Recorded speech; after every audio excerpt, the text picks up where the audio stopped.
সিঙ্গারা এবং পুরি আমরা সচরাচর সবাই খেয়ে থাকি। আজকে আমি আবার আপনাদেরকে নতুন করে একটু পরিচয় করে দিচ্ছি, তার একটা বিশেষ কারণ আছে। সেই কারণটা কিছুক্ষণ পরে আপনারা বুঝতে পারবেন। সম্পূর্ণ ভিডিওটি দেখার জন্য আমন্ত্রণ রইল।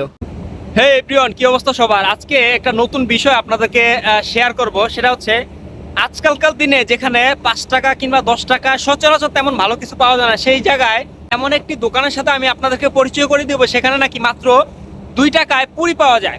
আপনি পেট পুরে পুরি খেতে পারবেন। মাত্র পার পিস পুরির দাম নাকি 2 টাকা। এই দোকানে আমরা যাব, কিভাবে ওরা পুরি বানায়, পুরি ভাজে এবং এই দোকানের লোকেশন কোথায়, এই পুরি খেতে কিরকম লাগে, সবকিছু আজকে আপনাদের সাথে বিস্তারিত শেয়ার করব। সম্পূর্ণ ভিডিওটি দেখতেই থাকুন। আমি এই মুহূর্তে অবস্থান করছি নারায়ণগঞ্জ রূপসী গঙ্গানগর নুরুল হক মার্কেটের একদম পাশেই, রাস্তার পাশে। এটা হচ্ছে মেইন দোকান। এই দোকানে ভাজা হচ্ছে সেই স্পেশাল পুরি, যার প্রতি পিস মাত্র 2 টাকা। মানুষ যখন একই কাজ বারবার করে তখন তার হাত হয়ে যায় মেশিনের ন্যায়। মানে ও নিজে কাজ করতেছে, ওনার কাজের স্পিড হয়ে গেছে একদম মেশিনের মতো। কত দ্রুত এর ভিতরে মশলা মিশাচ্ছে, আর কত দ্রুত বেলে তেলের কড়াইয়ের মধ্যে দিচ্ছে। তবে যে যাই বলুক, আমি স্পেশালি এই কথাটাই বলবো, এই পুরি খেয়ে আমার কাছে অসম্ভব ভালো লাগছে। যদিও পুরীর দাম 2 টাকা হোক না কেন, পুরীর সাইজটা একটু ছোটো হলেও পুরীর স্বাদটা কিন্তু কমে নাই।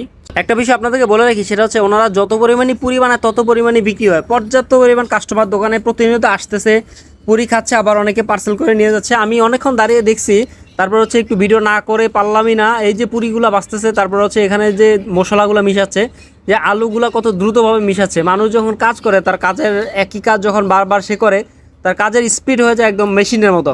নর্মালি আমরা দোকানে যাই, পুরি কিনি এবং পুরি খাই, কিন্তু এই পুরি বানাতে যে কত কিছু প্রয়োজন হয়, মশলার প্রয়োজন হয়, কাঁচামরিচ, পেঁয়াজ, রসুন, তারপর হচ্ছে অনেক কিছুর প্রয়োজন হয়। এই যে পুরি ভাজতেছে, এই পুরিগুলো মোটামুটি ভাজা হয়ে গেছে। এখন হচ্ছে পুরিগুলো উঠাচ্ছে, উঠানোর পরে এটা হচ্ছে একটা নেটের মধ্যে রাখতেছে, যেখান থেকে হচ্ছে অতিরিক্ত তেলটা ঝরে নিচের দিকে পড়ে যাবে। তারপর হচ্ছে এটা আমাদেরকে সার্ভ করা হবে খাওয়ার জন্য।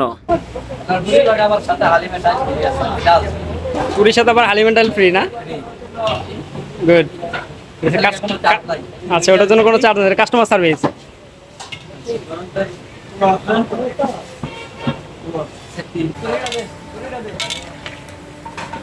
গরম গরম পুরি বাঁচতেছে। এই পুরি যেই জায়গায় 10 টাকা দিয়ে আজকালকার দিনে কিছু পাওয়া যায় না, ওই জায়গায় 2 টাকা পিস পুরি বেচতেছে ওনারা অনায়াসে।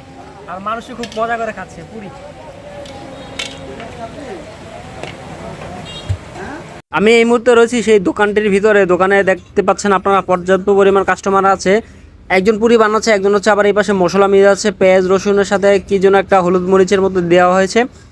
এটা দেওয়ার পরে সম্পূর্ণ মশলাটি মিক্স করবে। মিক্স করার পরে এটার সাথে হচ্ছে আবার ধনিয়া পাতা দিচ্ছে। মানে মশলা দেওয়ার কারণটা হচ্ছে এটাকে যত সুস্বাদু করা চলে, কাস্টমারের মুখে রুচিসম্মত হওয়ার জন্য যত ধরনের মশলা প্রয়োজন তত ধরনের মশলা দিয়ে এটাকে সুস্বাদু করার চেষ্টা করা হচ্ছে। আমার সম্পূর্ণ ভিডিওটি দেখার জন্য আপনাকে অসংখ্য ধন্যবাদ। প্রতিনিয়ত এভাবে সাপোর্ট করে যাবেন। ভিডিওটিতে একটি লাইক করবেন এবং শেয়ার করবেন, কমেন্ট করতে ভুলবেন না। দেখা হয়ে যাবে আপনাদের সাথে পরবর্তী কোনো এক ভিডিও অথবা লাইভে। সেই পর্যন্ত প্রত্যেকে সুস্বাস্থ্য কামনা করে আলমগীর টিপস ব্লগের পক্ষ থেকে আজকের মতো আমি বিদায় নিচ্ছি। আল্লাহ হাফেজ।